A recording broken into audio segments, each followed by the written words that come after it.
Hello, how is everyone doing? Hello, testing. Limbus is unmuted, my voice is loud and clear. How is everyone today on this fine Tuesday?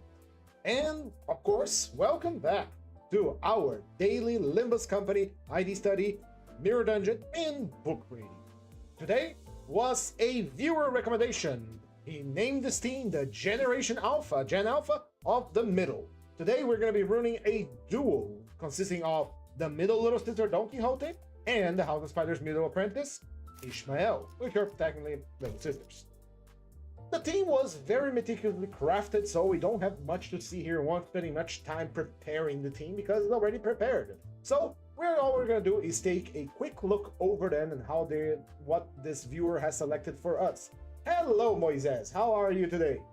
So, our two combatants are going to be the middle little sister and the House of Spiders middle apprentice. Let's begin with the House of Spiders middle apprentice, which is the most complex of the IDs that are going to be fielded today. This is a unit that uses both bleed and burn as long as we have the Thermal Blades passive active. Thermal Blades activates whenever we use a tree envy resonance. Tree envy resonance. Doesn't need to be an absolute resonance. As long as we got 3 purple on the board, we are good to go, and we deal burn and bleed, which is very nice. The main gimmick of this unit is that whenever she gets hurt, or whenever an ally from the middle gets hurt, she obtains a buff called the Grudge, the Middle Grudge. Middle Grudge deals 20% more damage against a marked target, because as you all know, anyone that fights the middle and deals the most damage gets marked with Vengeance Mark. She will deal 20% more damage, which is very powerful. The middle is very powerful by default. But in any case, gimmick is simple. You get hit, or ally from the middle gets hit, she gains grudges.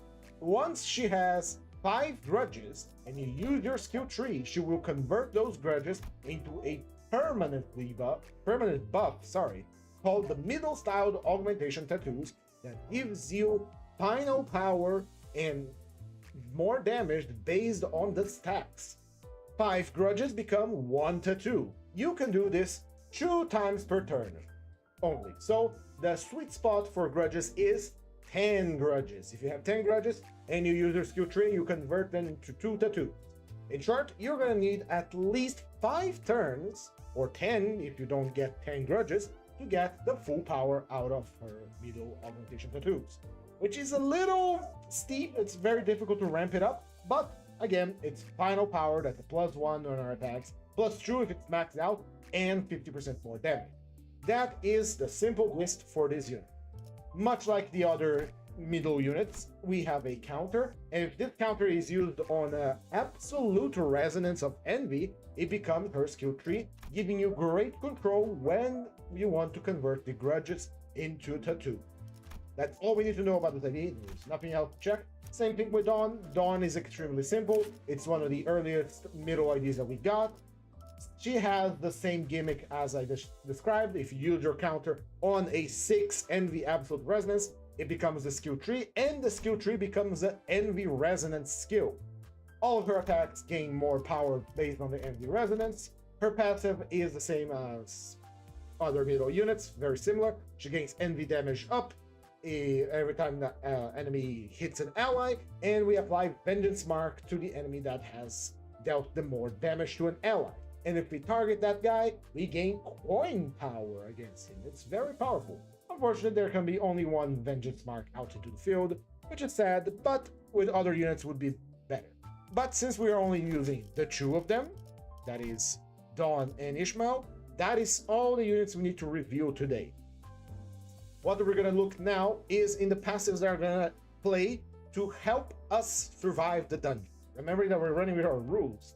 This is not a solo run, so we don't get retries, so we must do the best we can to not let any of these die. Because if they die, they're gone for the rest of the run, and it becomes a solo run, but not really.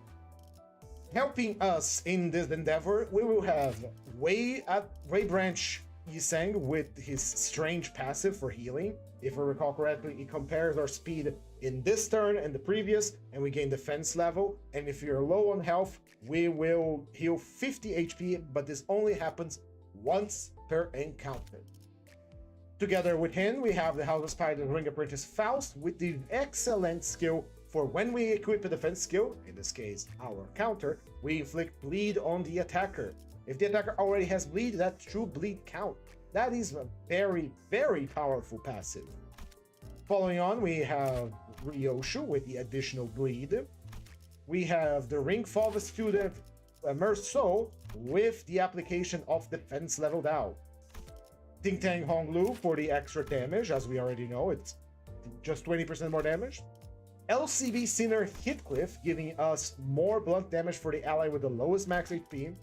Princess of La Mancha Land giving us Blooming Thorn whenever we have bleed, and since we are going to fight a lot of enemies, we might have bleed here and now, but Blooming Thorn pretty much gives us an additional damage reflection when we are attacked. And because we are, using counters, those counters will deal more bleed. Well, by hitting us, they'll get more bleed from both of these IDs. The middle little brother is here, but he's not going to be deployed. We are gaining defense level up and offense level up by simply existing and using purple. The House of Spiders Nerd Father is going to be here too, but not deployed. Her passive, after we go through this, is gaining protection and damage up on a 4 envy resonance. This happens 2 times per encounter, excluding clashable counters. Again, 2 times per encounter. It is going to give us 20 damage up, 10% damage up, and 20% damage reduction. This only happens twice per encounter. It's powerful, it's 20% damage up, but kind of weak, honestly. 2 times per encounter does limit it quite a lot. But what do you expect? It is a Nurse Father. The Nurse Fathers tend to be more focused on fighting rather than giving support. Finally, we have the Liu Association South Section 6 Gregor, which I consider using Healing Gregor, which would be very nice, but this one here is going to be giving us 30% more damage with our 4th and subsequent coins. And wouldn't you know, the Middle Little Sister and the House of Spiders Middle Apprentice both have skills with 4 coins. This is the 30% damage up on our final coin of our counters when we have a 6 Envy Resonant, or when we use our skill trees. That is the team we're going to be deploying today. So it's already pre-made because whoever sent the recommendation, thank you by the way. Always nice to receive recommendations for teams, and I'm going to be using all of them until we get to the 100th, episode of this. But the team was already ready. We are going to deploy it. Not much more to talk. Let's get it down. Mirror Dungeon. Entering. Right, before we properly deploy, let's recap our rules of the dungeon, as always. For starters, we have no Grace of the Stars, so no starting buffs whatsoever. We will not use Starlight in any way, shape, or form. That means no Pack Reroll, no wishmaking on gift fusion. We will not be re-rolling packs either. Whatever the game sends our way, we are going to have to take it. We're not going to be searching for gifts. We're going to be healing on shops. If a sinner dies, that death is permanent. Even if he gets revived when we go to another floor, we will not use that sinner again until our entire team expires. As it stands right now, we only have 2 combatants. This is not a solo run, so we do not get retries on a combat. If a sinner dies, they're dead. That's it. With the rules reviewed, let's deploy and have a good time. No buffs, no gift, and no gift search. What awaits us on this lovely, lovely journey of today? Oh yes, also we got the Walpurg is finally announced, so teased. I am looking forward to it. Alright, let's see. We got the very good dolly here, but it's to be cleaved. This would be good if it was a solo run. This here, however, is very good, and the Outcast is an easy-ish pack to do, and we got 2 good gifts here. Honestly, I might go for this one. Because the other ones aren't giving great options. Perversion is kind of garbage. This one is useful if we have bleed. And the only good one here is these 2. We're gonna go Outcast. Outcast is good. Alright, let's see. If Gregor doesn't have a mustache, ain't that idea a waste of space? Ah, hello, Kisnib. He'll probably have it. We have 2 gambles here. Let's go for the gambles. Oh, yes. We got ourselves a healing gift. How lucky of us. I was kind of worried that we would lose because we don't have any healing from Gregor, but there it is. Look at the book would lower our sanity, wouldn't it? And the Burn Eagle gift wouldn't be that good, but that gives us a -1 in our skills next turn. But we should be fine. Look at the book. Let's see. Everyone should be fine except Dawn. Dawn lost a lot of sanity from that. Alright, first combat. We're gonna give Ishmael the first deployment because she's stronger. I looked at the prosthetic on the Walpurgis teaser and that looks sick as fuck. I want to see that ID. And also finally Yiseng gets the what's it called? Solemn Lament.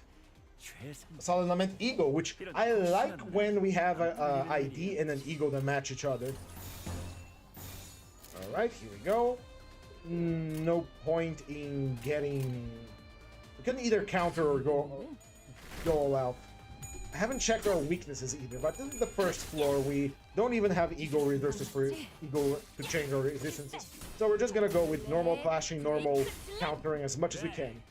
Our objective, well, my objective, our objective is to get the Book of Vengeance as early as possible through gift fusions, because it gives them, it gives them a very nice little fuel.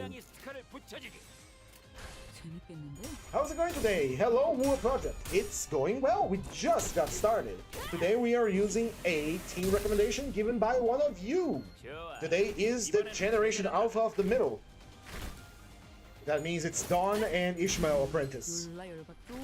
Unfortunately, I'm not too much into the modern slang of Gen Alpha. Besides, is Skibidi Toilets a Gen Alpha thing still? I don't think it is. Anyway, I'm an old man, yes.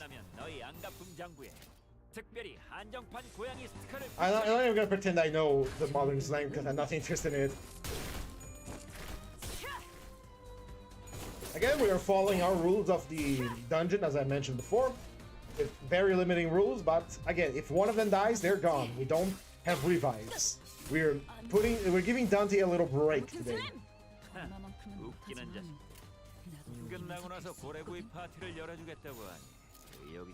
We have full clashes now. We don't need to use our counters. Good, good, good. What we need now is sanity and get gift to fuse for our tier 4. I just got to know pretty well enough of the story too. Almost finished with part 2 of Temple 9, and the only story left. It is the only chapter currently available, or the last one on Limbus. Next one, besides Intervallo, of course, next one is 10, which we're gonna get Merso.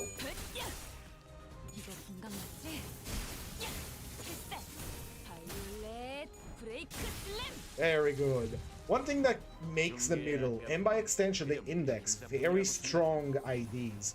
It's less about how much they can roll, it's the fact that without Ego Gifts, they can get a lot of damage ups. The middle, by just spamming Envy Resonance, they buff the hell out of each other. And the index, by just attacking the same target, they just deal a horrendous amount of damage. Even though their rolls are not out there, as we have seen because of their numbers, like base number, coin power, they just get a lot of buffs. They're very good. Not much choice here, but to deploy into this battle.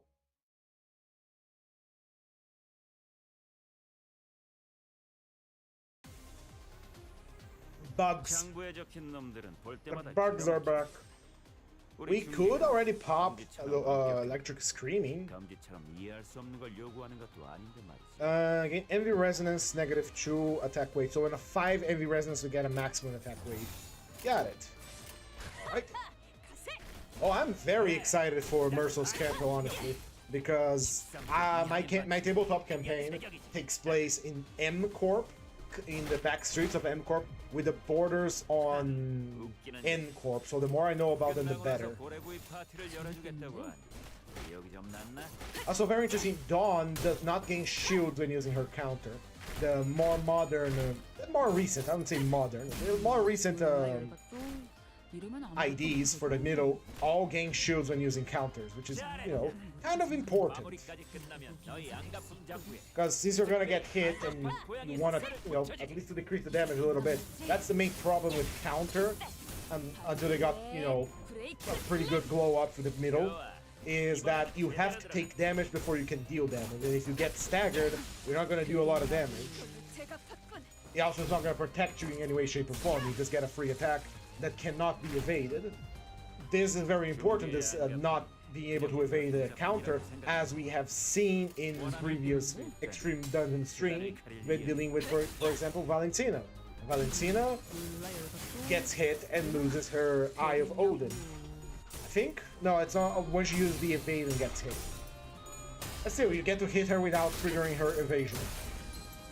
And it's very important to triggering something like sinking on her, because, you know, she gets her sanity up really, really fast.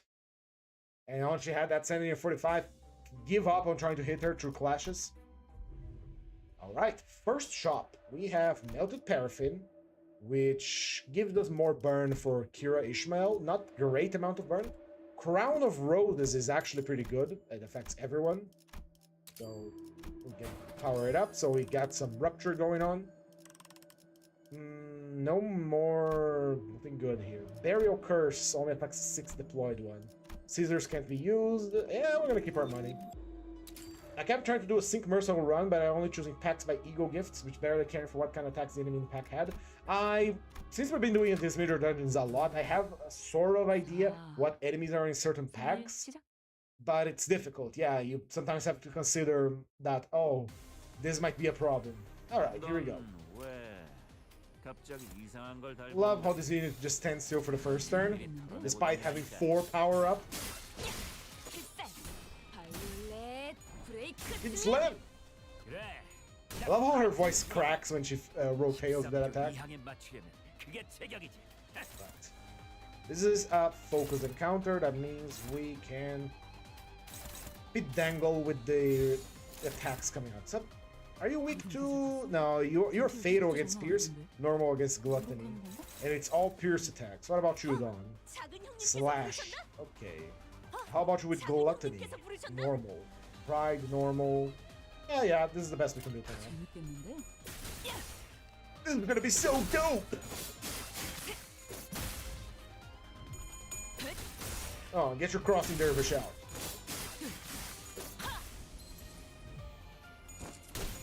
I'm excited for the new Walpurgis, of course I am, because this is the time we get to use the resources, we get to roll stuff. And I'm gonna do it live on stream, and I'm also gonna start doing something that I told myself I wasn't gonna do, but I saw other people doing it, and it's easy content. I'm gonna do reaction videos. I'm sorry. No, it's not that bad. No, I'm mostly like, I'm gonna react, like watch the video for the Walpurgis on stream, and then I'm gonna cut that part of the stream and put it on its own thing. So, you know, I do love this franchise, I do love Project Moon, so might as well do some slop content for it, shall we? Yeah. Anyway, what else did I have to talk about? Oh yeah, Walpurgis, very excited to do rolls for it, but what I'm most excited, most excited overall, is when they release that new Auto Battler, the thing they had planned, that the director told on stream. I am excited for that, because I want to play more. I'm reaching a point where I'm building up the courage to try and make my own fan games. I want to do something, at least a prototype, see if it, you know, rouses the interest of someone more capable than me, for something like a 2D side-scroller beat 'em up. That would be fantastic.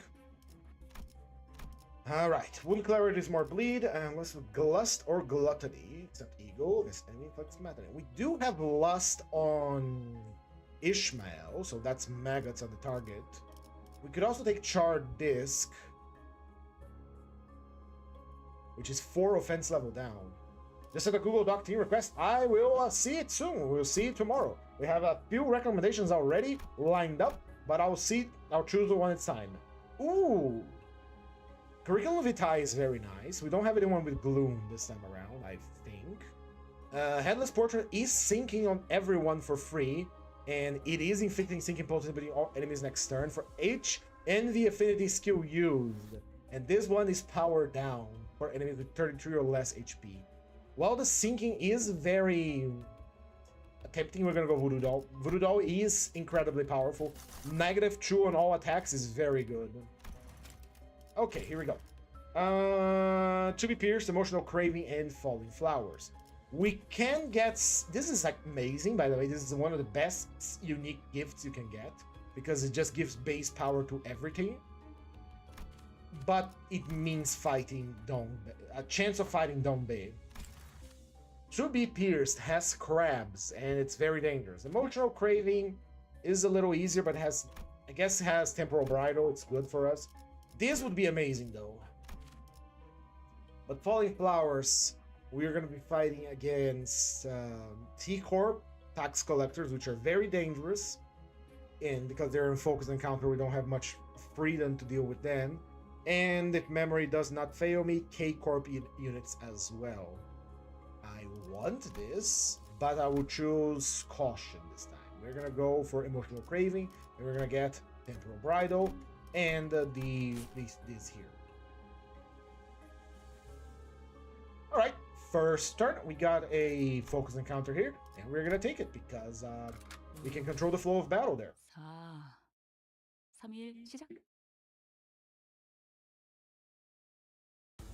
Here we go. It's water balloons. They deal blunt and they deal gloom. I think only Dawn is weak to blunt. No, Dawn is weak to gloom. How about some electric screaming? We do generate the resources for this, don't we? We have pride and we have envy. Yeah, we can use this. Pretty easy.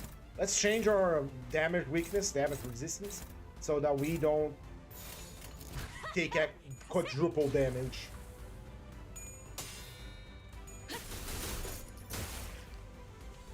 This wallproof is gonna be nice. Speaking of, the slot for Thursday is already filled out for which team I'm going to use. It is going to be Valentina and Heatcliff, because we're going to shard them.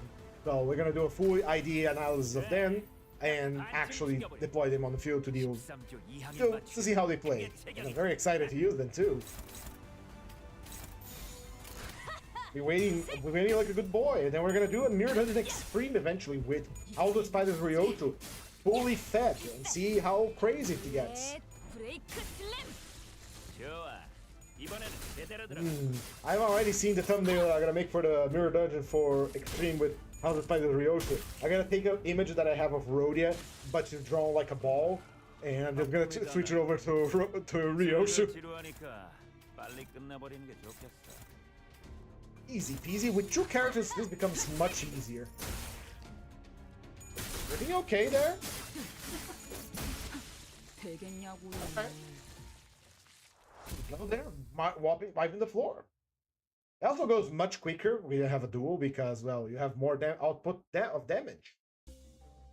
Another healing eagle. Don't mind if I do. Healing is very important after all, and we don't have anyone that gives us healing on our team.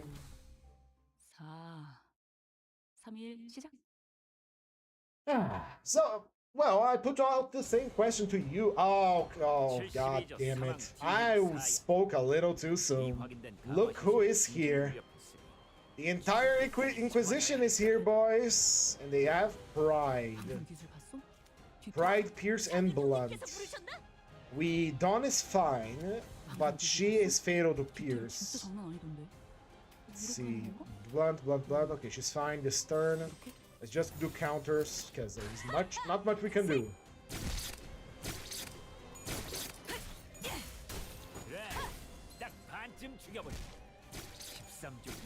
Anyway, I put back the question that was posed to me. How is everyone doing on this Tuesday? I already asked this question, but I'm not gonna ask again. Let's see here. That's Pride, Blunt. There is a Pierce attack coming our way. That is going all for Dawn. We're good for now. Dawn, focus on countering because that guy is staggered. We can ignore him for now. And there we go.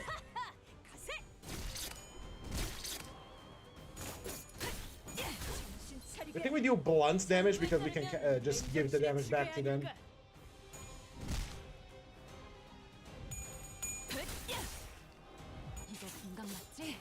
We got our grudge ready to convert.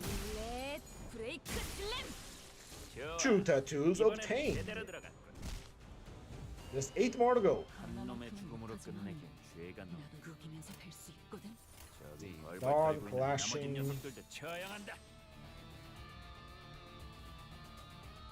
Hold? No. The middle never forget, brothers.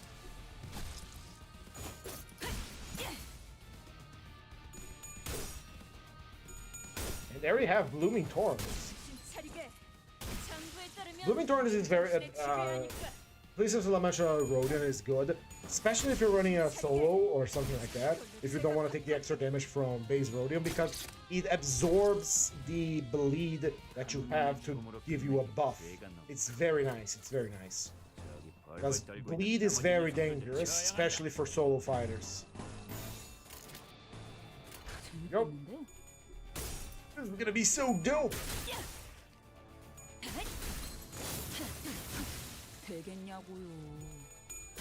In your dreams, dumbass!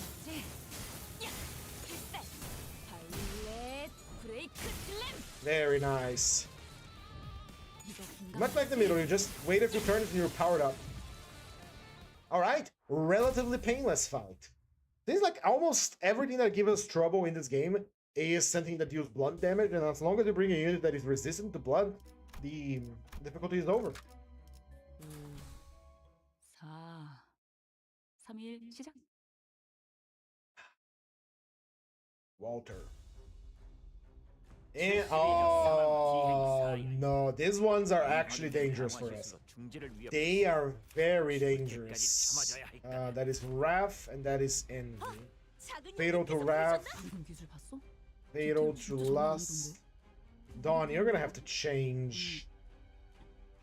Yeah, these guys are dangerous because they apply a lot of Rupture. And they are not weak to Blunt. It's gonna be a rough one. I don't know what to do here. I could use Durante if necessary, because we don't get a retry. Let's not forget that. We do not get a retry here, so we gotta be careful. Let's go with a double counter, I think.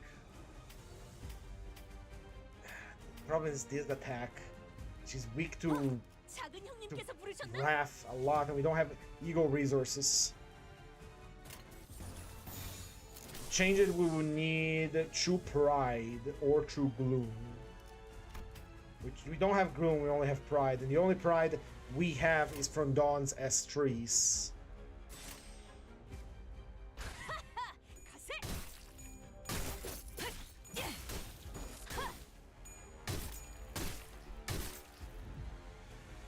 장부에 적힌 놈들은 볼 때마다 기가 막히는 거네. 우리 중지가 엄지처럼 엄격한 것, 검지처럼 이해할 수 없는 걸 요구하는 것도 아닌데.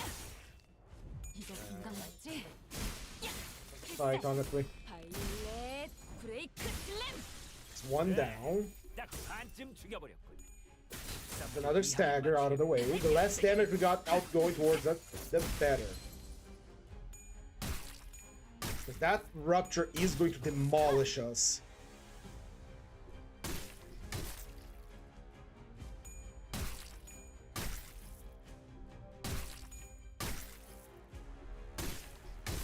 Like I said, it's bad. 이런 그새 정신을 잃었네. 형제의 원한이다. 정부의 추가에. Dawn is gonna be taking a lot of damage here. Enough to kill her. Because the Rupture here is going to kill her. I don't know how to save her. Okay. What can I do here to save her? These guys are weak to Gloom and Envy. Right now equipped we have something with AoE would be just Blind Obsession. I don't think that Blind Obsession would be enough to stagger them. They're far too healthy right now. We need to try and save Dawn somehow, because if she dies here, it's gonna be a solo Kira run. Tigricha isn't gonna help us. Morosta isn't gonna help us. Era would be an entire waste, although it would make Dawn survive. But the problem is that is a waste of Era. That rupture isn't gonna go anywhere.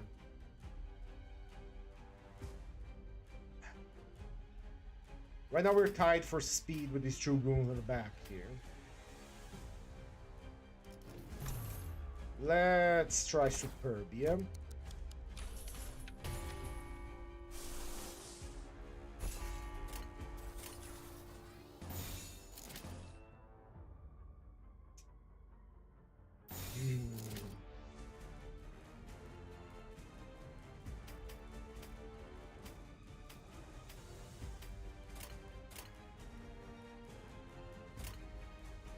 Got 10 now. See what happens. Does Rotate Desire Overclock has AoE? No.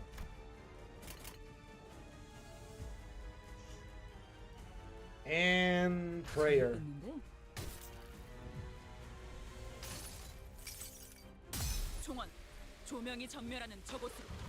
That is not going to be enough to stagger anything. I'm filling in the Dawns. Dawn is dead. Long live the Dawn. Nope, nope, I see some staggering. I see some staggering.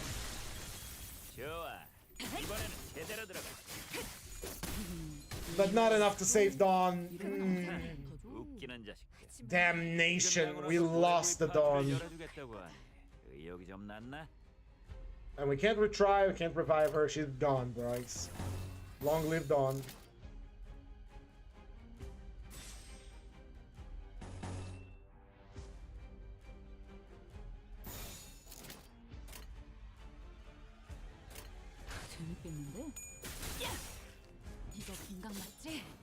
Unfortunately, the dead rabbits, the enemies from the Wuthering Heights pack are really dangerous, man.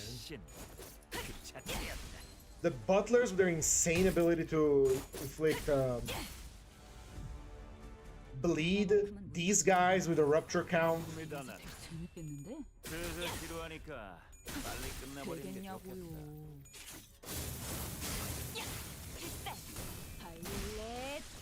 Well, let's hope the middle never forgets, because Dawn is dead. Long live Dawn. This is pack floor 2, man. Again, we don't want to get a retry on this. This is not a solo run, so we lost one of our combatants permanently. Like the brass ring.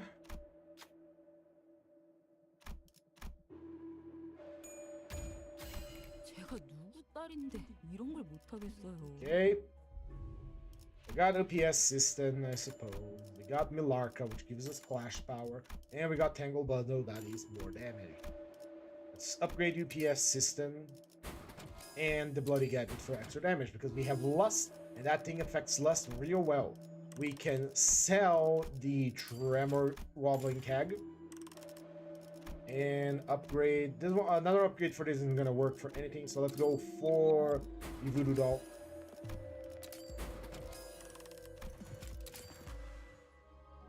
Slash, Pierce, Wrath, and Gluttony. Who is going to be here?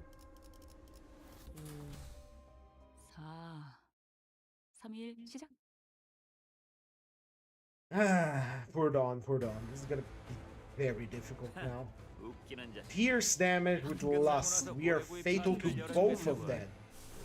This guy is dealing quadruple damage. This is very bad. We are gonna try and change our resistance to Lust with Roseate Desire, but it's still gonna hurt like a motherfucker.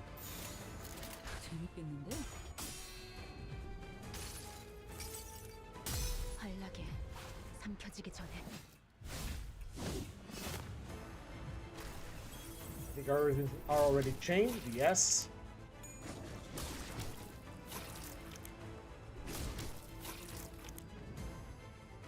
장부에 적힌 놈들은 볼 때마다 기가 막힌다.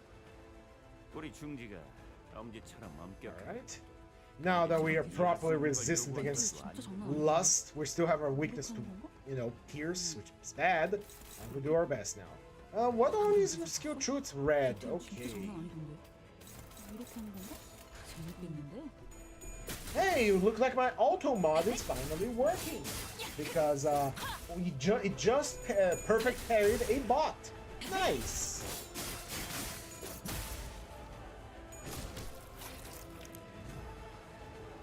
장부에 적힌 놈들은 3 attacks versus 4 attacks. One of them is blood. Green. We're normal against green, so we're fine. 감지처럼 이해할 수 없는 걸 요구하는 것도 아닌데 말이지. Still hurts pretty bad, that green attack, so... 재밌겠는데? 이거 공각 맞지? 필살! 바이올렛 브레이크 슬램! 방금의 공. Good.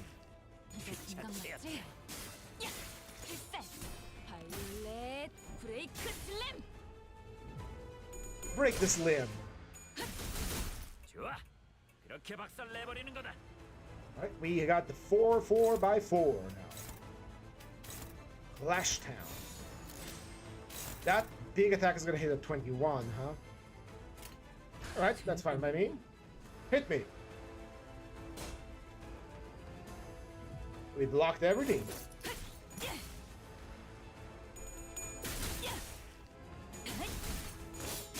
I'm fairly sure middle Ishmael can deal with the entire dungeon herself, but still feels a little bad that we let Dawn die. We got dealt a really bad hand, fortunate, but it's what it's.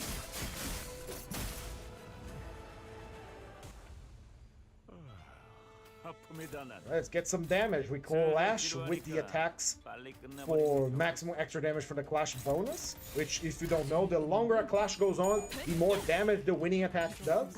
So clashing with your strong skills isn't just a matter of, you know, winning the clash, but also dealing more damage. It's a little bit of extra damage, nothing too crazy, but every little bit of damage is good. Very good, Kira Ishmael.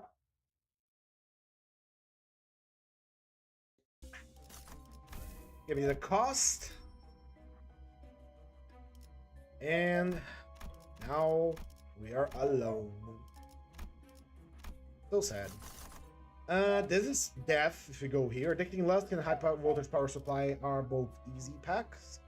I don't remember what enemies are on Rising Power Supply. Ooh, right up for Lunar Memory.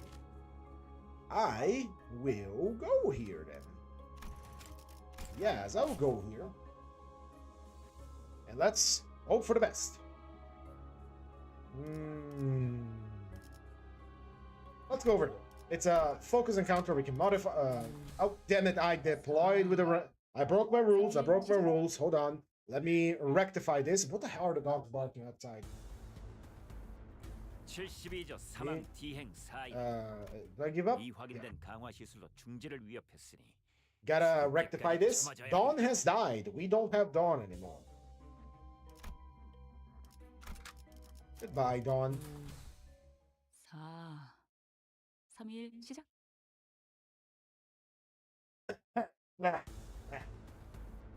Alright, Kirishmael, sure you can do this. Aren't you weak to gloom? No, you're injured.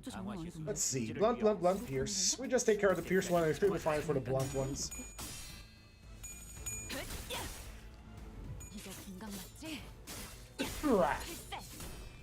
Reminds me of the wonderful things I see on 4chan sometimes, like the Piss Catalyst, which is just a morose gloom Picatula but yellow. Okie, here we go, choose slots. Ah, how nice of you to use your evade. That means I can just ignore you.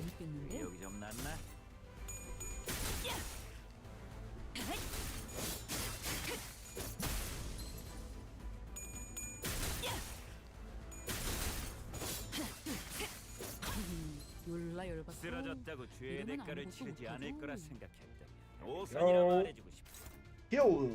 Kill them now.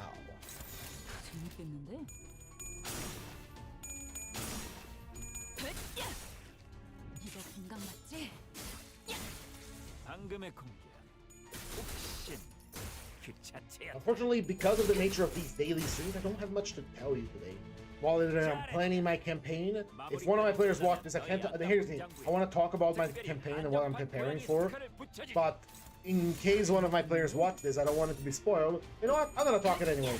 If you are a player in my campaign, I'm talking to you, Jet, Toy, Titania, and Vin. Get the fuck out right now, because I'm gonna talk about stuff I'm planning. Get the fuck out. Anyway, tabletop. It's tabletop that takes place in the city. It uses the system for clashing and all that. If you have been watching my streams for that, you know that and the GM, and I've been playing a lot of things. Right now, we are about to enter the next chapter of the campaign. Since every chapter is follow the same structure as Limbus Company, it is very character focused about their past, and the players have pretty much said, hey, you can do whatever you want from my character's backstory, which means I get to do many evil things. Right now, we are about to enter the chapter of the not Blood Fiend member of our team, Lowen. Allow me to tell you the story of Lowen. Again, if you're part of my campaign, get out. Lowen was actually a man named Leon. Leon was a simple desk jockey. He worked at a company, and he went on home. He was a perfect city bloke. He just did the things he did because he needed to do them. Leon had a crush on his middle manager by the name of Frederica. But he attempted, to raise him up, as the youngins say, to raise her up, and failed. She it's not gonna work out, but appreciate you trying, and he didn't give up exactly, but he wasn't a creep about it. One day, when he was returning from his menial labor, he took a wrong turn into an alleyway during his shortcut back home. In that alleyway, as chance would happen, he encountered Frederica. Frederica, unfortunately, was under attack, or rather, was attacked. Let me just check something here. That's Gloom.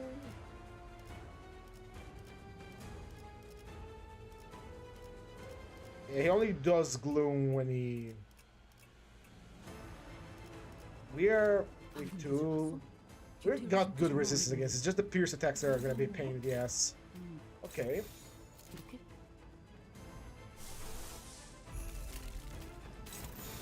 Struggling, Don't like that. Don't like that at all. Struggling on all accounts.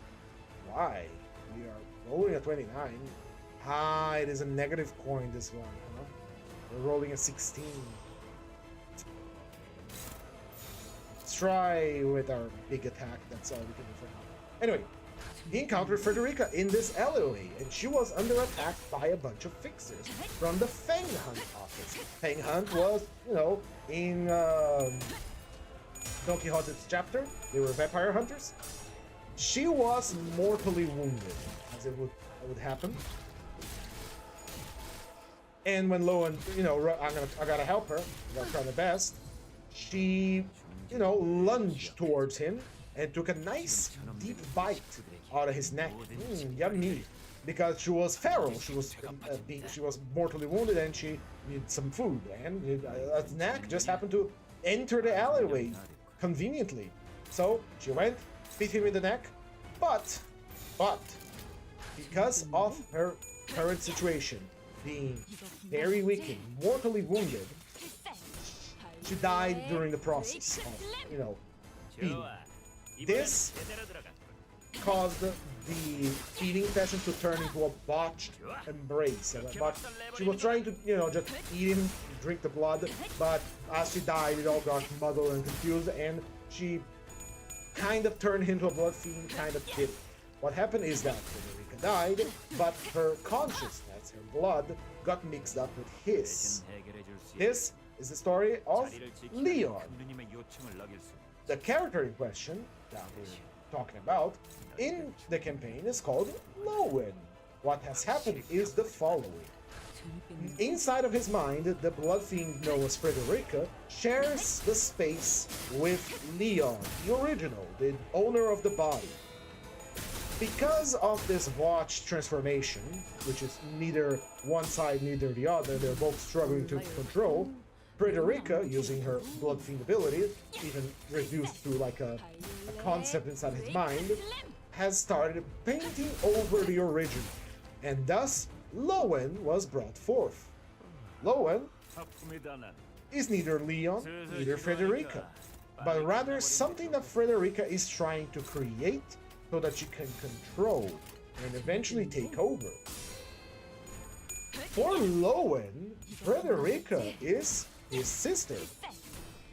He believes her to be his sister. She's very caring. She gave him an augmentation so that he could become a fixer, and etc, etc. She believes her to be an angel in his life, etc, etc. She just continues to, you know, manipulate him so that she can control his body, etc. This kind of stuff. So Lowen doesn't know who he is. Leon is stuck inside his own body, and Frederica is also stuck inside of Leon's body and wants out at some point. So this is the entire plot here. During the many sessions that we have, every time something that related to Blood Fiends came along, I would have Lowen do tests, and depending on the results, it would give more power to one of the entities living inside the body of this man creature. And right now, it's stuck between the original Lowen and the original Leon and Lowen. G4, have you seen the Walpurgis Night ID teaser images? I have. I even talked about it here. They're very good. I'm very excited to see that cool ass prosthetic that what's his name? Sal Greg has, because those look swanky as fuck. In any case, right now the pendulum is stuck in the middle and to the left, in between the original Leon and the Lowen. And now that we are properly entering his chapter, things are going to happen. Now, following again Limbus Company, it's a very personalized chapter about his past.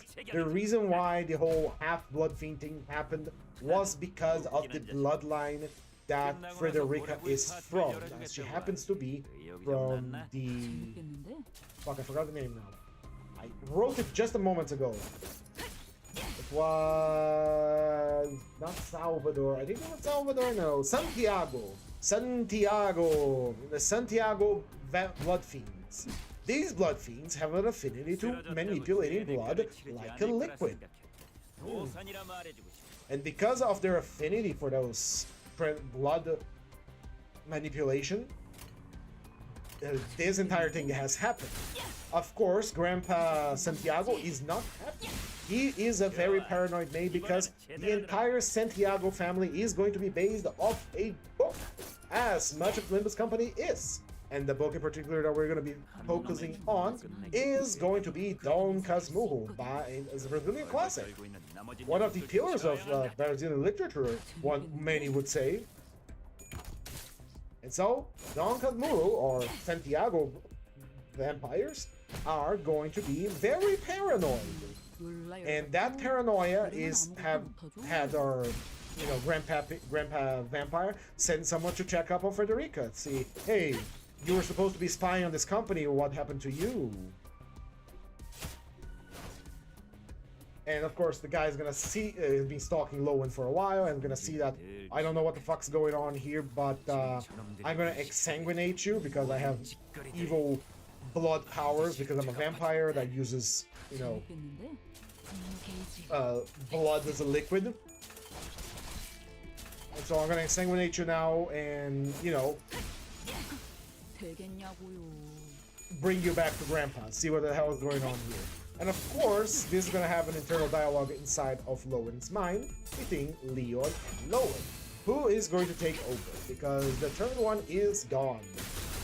And I assume, since Lowen's perception is that his sister is everything in his life, and she's now gone, and he probably wants her back, so he'll need backup to do so, and because he works for King, he will request assistance from King, which he will give freely for it. That's the contract they signed.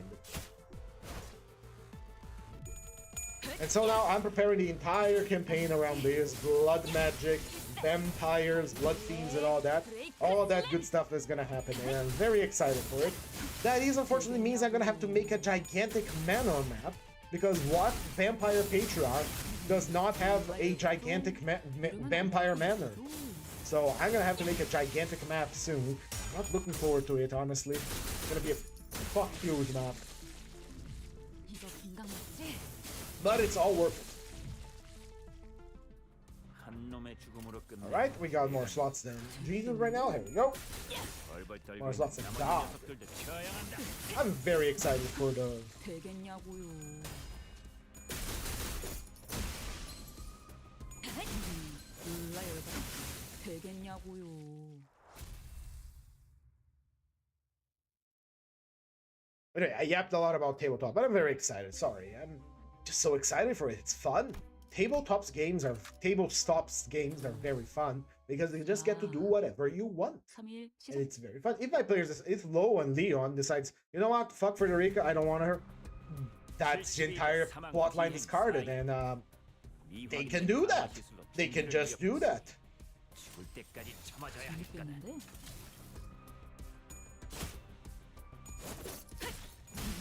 열라 열받죠? 이러면 아무것도 못하죠. I hate that dialogue line that she had said. I hate it with a passion. 웃기는 자식. 끝나고 나서 고래구이 파티를 열어주겠다고. Stop the intruder! 여기서 났나?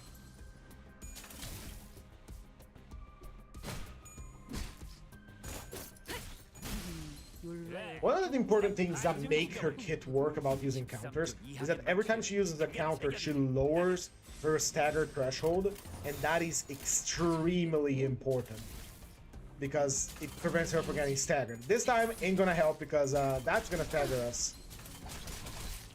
I should have paid more attention. We're dead. We are dead. Unfortunately, this is it for the team. We have been wiped out, and according to the rules, that is a game over. For this dungeon, at least. Might as well make a short one today, because I don't have much to talk, and, you know, let's go to the window, because we have failed this dungeon. That is, unfortunately, the rules. We subject ourselves to it. We lost both sinners, we tried our best, but counters tend to have that disadvantage, especially when we are weak to Pierce. So, it's just alt exploration because we didn't complete it. Give up the rewards because that's a waste. Should I give it another try? I mean, it's a fine team. It works really well, but we got dealt a bad hand. You know what? I'm gonna have to, unfortunately, let you guys down in an hour. So let's get to our book reading. It's gonna be a short one today. I don't want to spend like 3 hours trying to do this again. So let's get to the book reading right away. Unfortunately, this dungeon has ended in defeat. Not because the IDs are bad or not because the team is bad, but because we were dealt a bad hand. We fought against the Dead Rabbits, which has a fuck ton of Rupture application, and then we got 2K Corpse in a row for House of Spider's Middle Apprentice to deal with when she is weak to pierce damage. So, I guess this is it. Let's get down to reading our book, shall we? It's gonna be a short one today, I apologize. Again, I'm running a little bit out of content, let's be honest here. I am running a little bit out of content. I am eager to get my hands on the true thumb units so you get something new going on, and this is part of the reason why we're gonna get the weekly Mirror Dungeon Extreme rather than a daily one. We're still gonna do our ID studies and all that when new IDs come out and I can actually get them. But for now, that's it for today. If we're here for gameplay, we are gonna read a book now. Sorry, it wasn't very long. The dungeon unfortunately is over. We have to follow our rules, okay? This is entirely self-inflicted. I know, I created those rules, and I will abide by them. We could have beaten that dungeon easily if we could have revived Dawn and deployed more units. But, unfortunately, that was it. So, without any further ado, let's get to something that I always look forward to in these streams, which is the book reading. So, Crime and Punishment. Once again, if you're here for Limbus Company gameplay, that gameplay is over. Unfortunately, it will be a short one. Do please, if you're leaving now, please leave a like, a comment, subscribe. It would be very nice. If you're here right now for the book, also do that. Just do it right now. Click that like button. But anyway, last time on Crime and Punishment, Raskolnikov was wandering around again. He saw a tavern and saw Svidrigailov on the window. And Svidrigailov tried to hide away, and he tried not to be noticed, but they both noticed each other, so he went to confront Svidrigailov. Svidrigailov told him he was delirious again, because that's what happens with Rhodia all the time, and that he told him where he was living, so now they're engaged in conversation about what the hell does Svidrigailov want, because Svidrigailov knows that Rodion has committed the crime, and Rodion is convinced that Svidrigailov wants his sister, and he tends to use the knowledge that he has about Rodion's crime as leverage for getting his sister. So we're gonna see where that takes us. Now we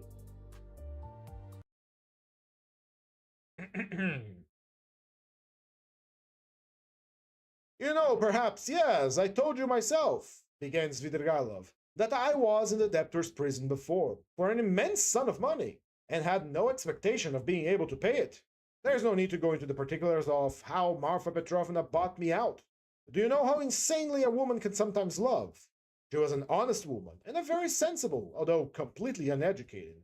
Would you believe that this honest and jealous woman, after many scenes of hysterics and reproaches, condescended to enter into a kind of contract with me, which she kept throughout our married life?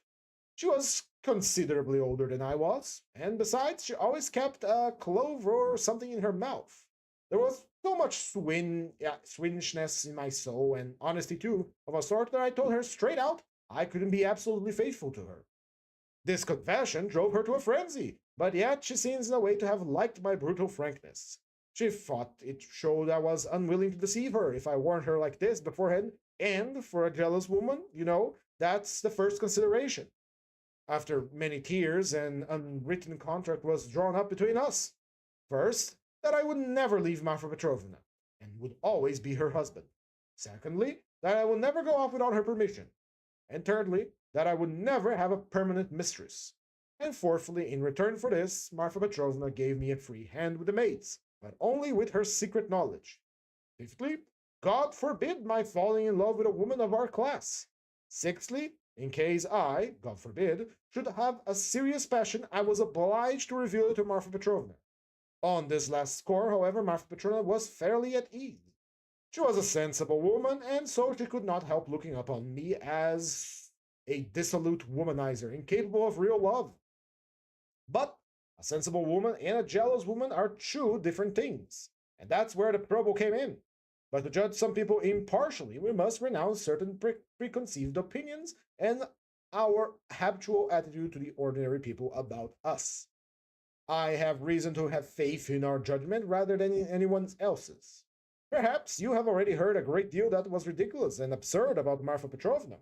She certainly had some very ridiculous ways, but I tell you frankly that I feel really sorry for the innumerable sufferings which I caused.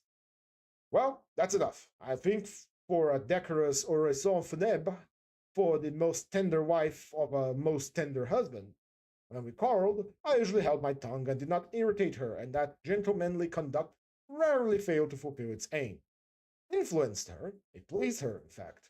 There were many times when she was truly proud of me. But your sister she couldn't put up with anyway. And how she came to risk taking such a beautiful creature into her house as a governess.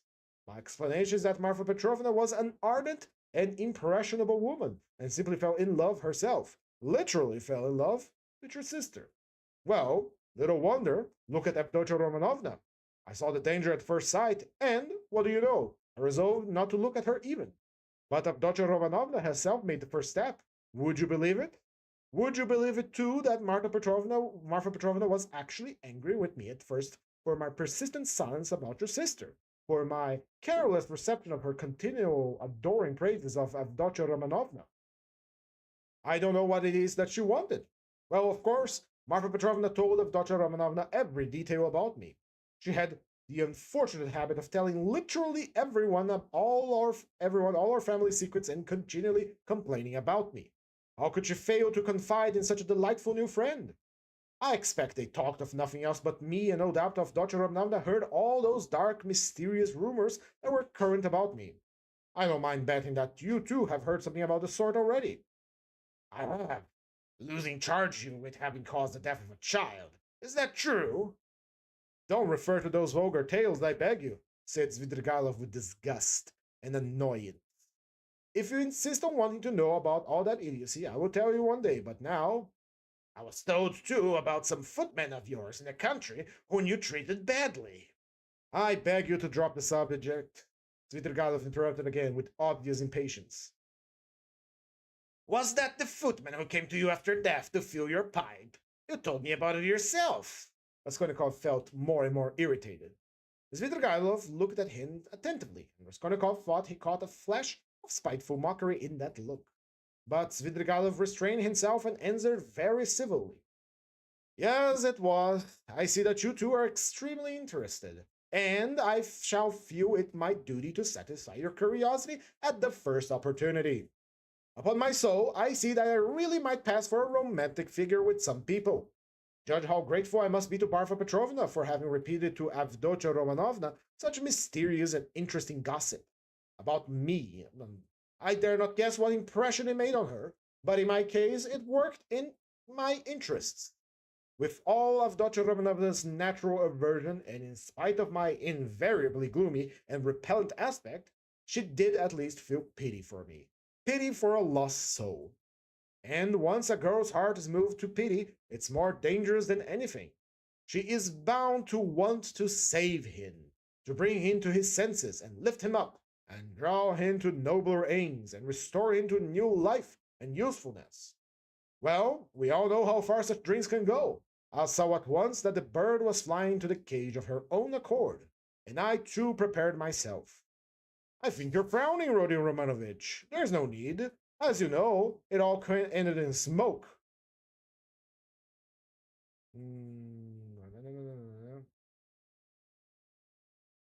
I get this. I'm going to post somewhere. Hold on. This is very interesting. And I too prepare myself. I think you're frowning, Rodion Romanovich. There's no need. As you know, it all ended in smoke. Damn it all, what a lot am I drinking. Do you know, I always, from the very beginning, regretted that it wasn't your sister's fate to be born in the 2nd or 3rd century AD, as the daughter of a reigning prince or some governor or proconsul in Asia Minor. She would undoubtedly have been one of those who would endure martyrdom and would have smiled when they branded her bosom with hot pincers. And she would have gone to it of her own accord. And in the 4th or 5th century, she would have walked away into the Egyptian desert and would have stayed there 30 years living on roots and ecstasies and visions. She is simply thirsting to face some torture for someone. And if she can't get her torture, she'll throw herself out of a window. I heard something of a Mr. Razumikin. He's said to be a sensible fellow. His surname is suggested, in fact. He probably a divinity student. Well, you better look after your sister. I believe I understand her, and I am proud of it. But at the beginning of our acquaintance, as you know, people tend to be more careless and stupid. They don't see clearly. Damn it all, why is she so beautiful? It's not my fault. In fact, I began on my side with a most irresistible physical desire. Avdotya Romanovna is awfully chaste, incredibly and phenomenally so. Take note. I tell you this about your sister as a fact. She is almost morbidly chaste, in spite of her broad intelligence, and will stand in her way. There happened to be a girl in the house then, Parasha, a black-eyed wench who I had never seen before.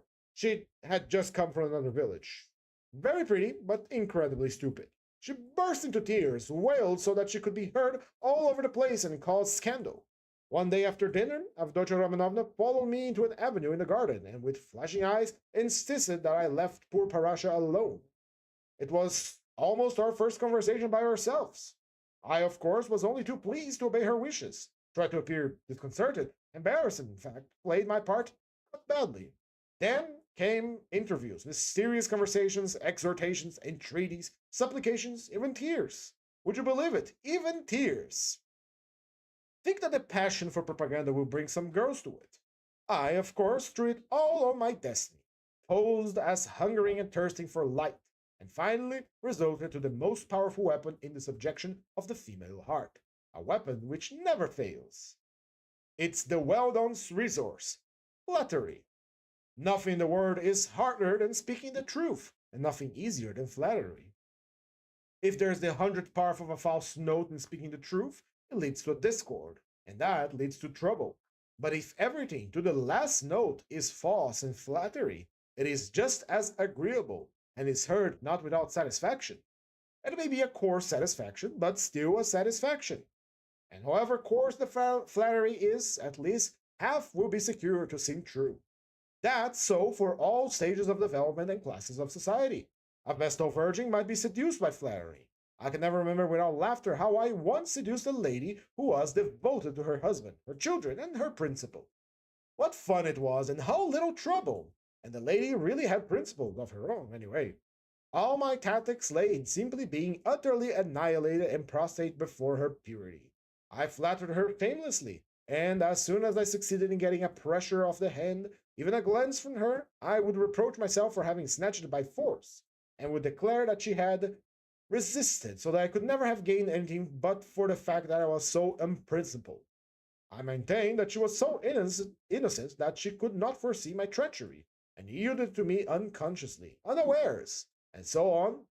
In fact, I triumphed, while my lady remained firmly convinced that she was innocent, chaste, and faithful to all her duties and obligations, and had succumbed quite by accident. And how angry she was with me when I explained to her at last that it was my sincere conviction that she was just as eager as I.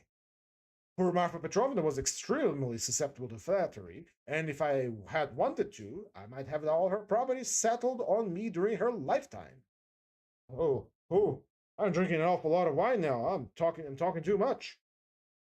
I hope you won't be angry if I mention now that I'm beginning to produce the same effect on Avdotya Romanovna. But I was stupid and impatient and spoiled it all. Avdotya Romanovna had several times, and one time in particular, been greatly displeased by the expression of my eyes. Would you believe it? There was sometimes a light in them which frightened her and grew stronger and more unguarded until it was hateful to her. No need to go into detail, but we parted. There I acted stupidly again. I started jeering in the coarsest way at all such propaganda and efforts to convert me. Parasha came onto the scene again, and not she alone. In fact, there was a serious incident. Ah, Rodeo Romanovich, if you could only see how your sister's eyes can flash sometimes. Never mind the fact that I'm drunk at the moment and had a whole glass of wine, I am speaking the truth. I assure you that this glance has haunted my dreams. The very rustle of her dress was more than I could eventually stand. I really began to think that I might become epileptic. I could never have believed that I could be moved to such a frenzy. It was essential, indeed, to be reconciled, but by then it was impossible. And imagine what I did then. To what a pitch of stupidity a man can be brought by frenzy. Never undertake anything in a frenzy, Rodeo Romanovich. I reflected that Avdotya Romanovna was, after all, a beggar. Ah, excuse me, that's not the word, but doesn't matter if it expresses the meaning. That she lived by her work, that she had her mother and you to keep. Ah, damn it, you're frowning again, aren't you? And I resolved to offer her all my money, 30,000 rubles. I could have made available then, if she would run away with me here to Petersburg, of course. I should have vowed eternal love, rapture, and so on. Do you know, I was so wild about her at the time that if she had told me to poison Marfa Petrovna or to cut her throat and to marry her, I would have done it at once. But it ended in catastrophe, which you know about it already. You can imagine how frantic I was when I heard that Marfa Petrovna had got a hold of that ghastly attorney, Luzin, and how it almost made a match between them, which would really have been just the same thing as I was proposing, wouldn't it? Wouldn't it? I noticed that you began to be very attentive, you interesting young man.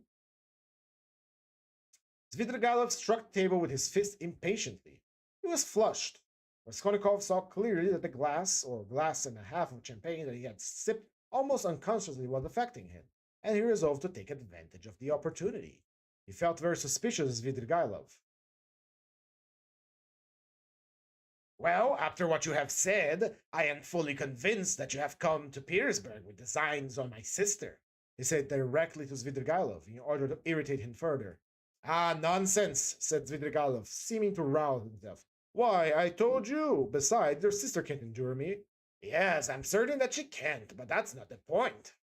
Are you sure that she can't? Svidrigailov screwed up his eyes and smiled mockingly. You're right, she doesn't love me. But you can never be sure of what has passed between husband and wife or lover and mistress.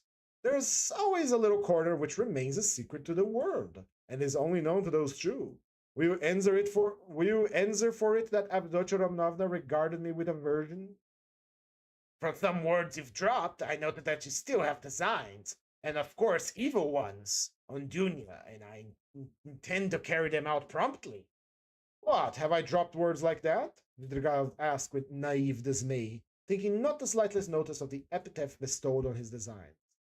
But you're dropping them even now. Why are you so frightened? What are you so afraid of now? Me afraid? Afraid of you? You should rather be afraid of me, cher ami. But what nonsense. I've drunk too much. I see that. I was almost saying too much again. Damn the wine. Hi there, water. He snatched up the champagne bottle and flung it without ceremony out the window. Philip brought the water. That's all nonsense, said Svidrigailov, wetting a towel and putting it on his head. But I can answer you in one word and annihilate all your suspicions. Do you know that I'm going to get married? You told me so before. Did I? I've forgotten. But I couldn't have told you so for certain because I hadn't even seen my fiancée. I only meant to. But now I really have a fiancée and it's been settled.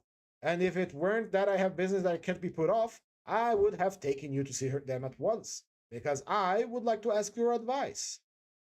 Ah, damn it, it's only 10 minutes left. See, look at the watch. But I must tell you, it's an interesting story. My marriage in its own way. Wait, where are you going off to? Going again? No, I'm not going away now. Not at all? We shall see. I'll take you there. I'll show you my betrothed, only not now. Soon you have to be off. You have to go right, and I have to go left. Do you know that Madame Reslit, the woman I'm lodging with now, huh?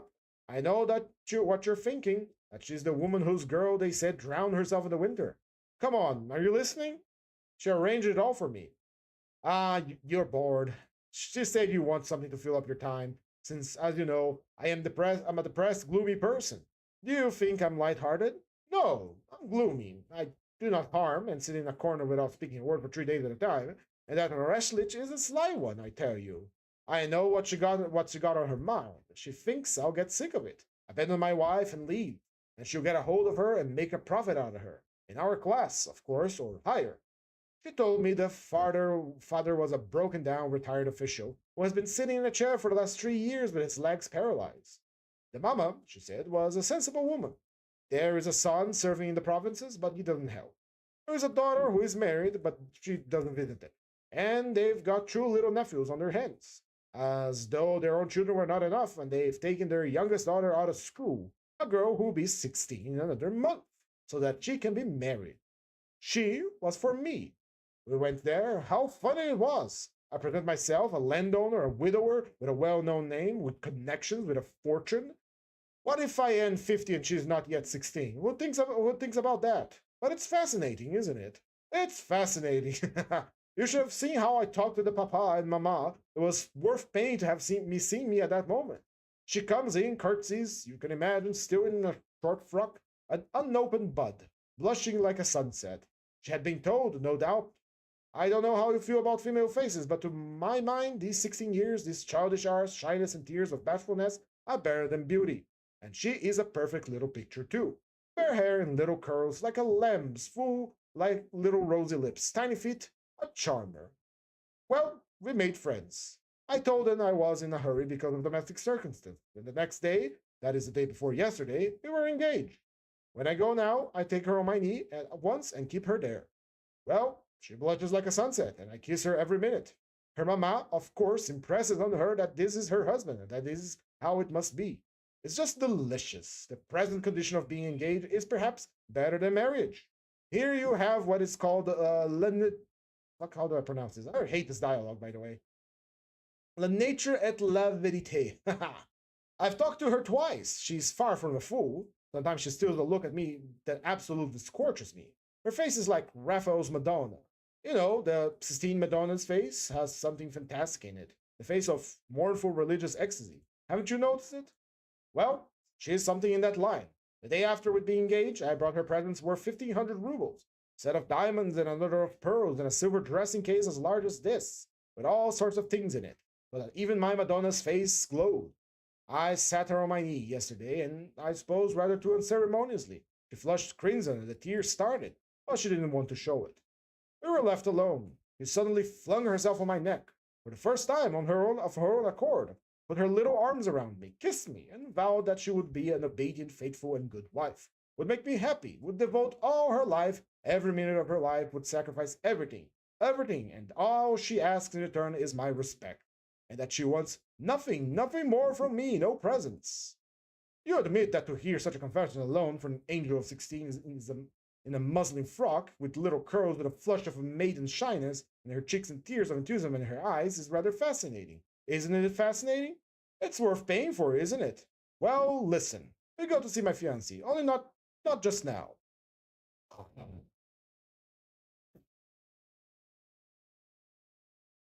I feel sick from reading this.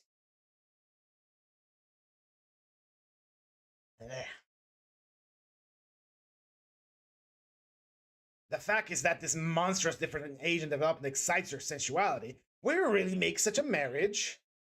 But of course, everyone thinks of himself, and the man who lives most gaily knows best how to deceive himself, haha! But why are you so keen on virtue? Have mercy on me, my good friend. I am a sinful man, But you have provided for the children of Katerina Ivanovna, though you had your own reasons, I understand it all now. I'm always fond of children. Very fond of them, laughed Svidrigailov. I can tell you one curious example of this. The first day I came here, I visited various places. After 7 years, I just rushed at them.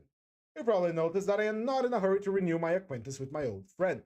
I shall do without them as long as I can. Do you know, when I was with Marfa Petrovna in the country, I was haunted by the thought of these places where anyone who knows his way around can find a great deal. Yes, I swear on my soul, the peasants have vodka, the educated young people shut out from the activity waste themselves in impossible dreams and visions, and are crippled by theories. Jews have sprung up and are amassing money, and all the rest give themselves up to debauchery. From the first hour the town reeked of its familiar odors. I happened to be in a terrible den. I like my dens dirty. It was a dance, so-called, and there was a cancan such as I never saw it in my day. Yes, there you have progress. All of a sudden, I saw a little girl of 13, nicely dressed, dancing with a specialist in that line, with another one vis-a-vis. Her mother was sitting on a chair by the wall. You can't fancy what a cancan that was. The girl was ashamed, blushed, at last felt insulted, and began to cry. Her partner seized her and began whirling her around and performing before her.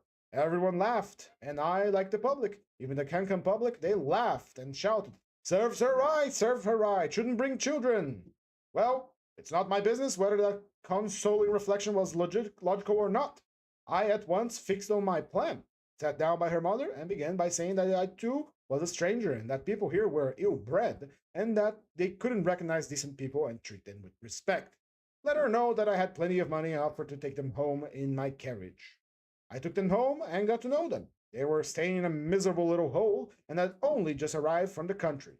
She told me that she and her daughter could only regard my acquaintance as an honor. I found out that they had nothing of their own and had come to town on some legal business. I offered my services and money. I learned that they had gone to the dancing saloon by mistake, believing that it was a genuine dancing class. I offered to assist in the young girl's education in French and dancing. My offer was accepted with enthusiasm as an honor, and we are all still friendly. If you like, we'll go and see them, only not just now. Stop! Enough of your disgusting, nasty anecdotes, you vile, depraved man! Schuyler, you're a regular Schuyler! Ola vertu vatel sinisher, I don't know how to pronounce this. But you know I shall tell you these things on purpose, for the pleasure of hearing your outcries. I dare say I can see I'm ridiculous myself, muttered Raskolnikov angrily. Vidrigov laughed heartily. Finally he called Philip, paid his bill, and began getting up. Goodness, I am drunk. This cause, I said. It's been a pleasure. I should think it must be a pleasure, cried Raskolnikov, getting up. No doubt it is a pleasure for a worn-out profligate to describe such adventures with monstrous project of the same sort on his mind, especially under such circumstances, and to a person like me, oh, it's stimulating. Well, if you come to that, Svidrigailov answered, scrutinizing Raskolnikov with some surprise.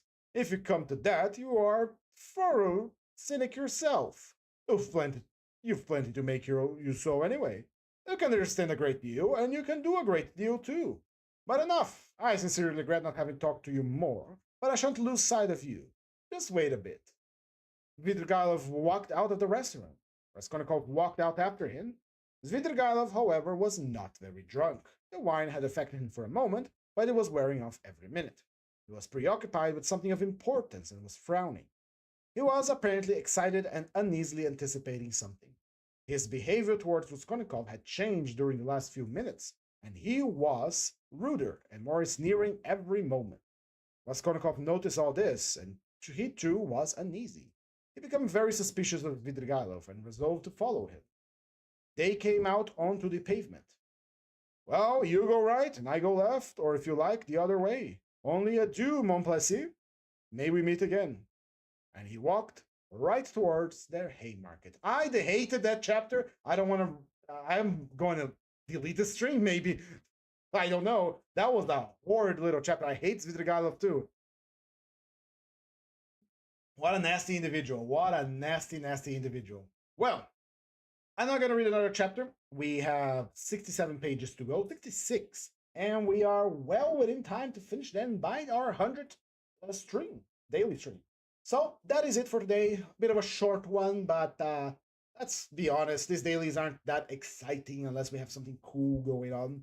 But in any case, that is a short one today. My apologies. I'm a bit tired too. But anyway, if you enjoyed the stream, please recommend it to your friends. But if you didn't, please recommend it to your enemies. Thank you all so much for being present today. Sweet kisses and goodbye.